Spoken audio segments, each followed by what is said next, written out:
When we got out here to Tanzania 5 years ago, we were on a mission. We were on a mission to make disciples. We had all sorts of ministry plans to do it. And really, as I put this book together, One Bloody Road, the glorious way of discipleship, it's years. It's years that go way beyond arriving here in Tanzania. They go back to my earliest days in the church as a 5-year-old boy. And it's just the culmination of a heart poured out and trying to make ones who look like Jesus. When you set out on a mission to accomplish something, a lot of times what you figure out first is how unable you are to do it. You figure out exactly which tools you don't have. And there comes a point in working to making disciples that you really have to look yourself in the eye and ask the question, am I a disciple? Am I a disciple of Jesus? Am I willing to do the things Jesus said? You find yourself looking in the mirror and asking simple questions about what you do with your time and the fruit that's coming from your labor and your work, And a lot of times you find yourself throwing your hands up and just going, Lord, I can't do this anymore. I can't do this without you. So this book, really, it's not a manual on how to make disciples. I don't know that I can answer that question. I don't know how to make disciples. I know how to be a disciple, or at least I'm learning. And all that really is just following Jesus. I just follow him. I listen for his voice. I get in his word. I get around his children.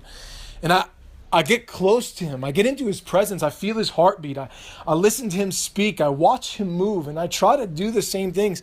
Try to treat people the same way. So much of that is just simply being willing to die. It's being willing to be crucified. It's when you have an expectation or a want or a need, it's being willing to lay it aside and see Jesus lifted up or see somebody else lifted up in his name.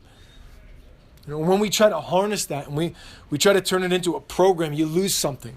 If you're not in real covenant, if you're not in real relationship and communion with people, if you just show up on a Sunday or you show up on a Tuesday and you're there for the prayer meeting or you're there for the worship and you're ready for a breakthrough and then you go home and you try to get that to last all week long, that's not discipleship. That's not making disciples. It's not being disciples. It's not the way it worked. Jesus lived and breathed. He ate, slept, walked with a group of guys. They got to know each other. They disappointed each other. They lifted each other up. In the end, that was what it was to make disciples.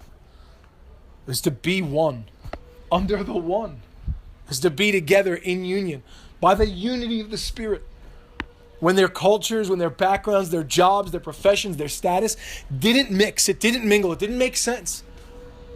They sat together around one thing that made sense, and that was Jesus. The things he did, the things he said, it made sense. It moved them, it changed them.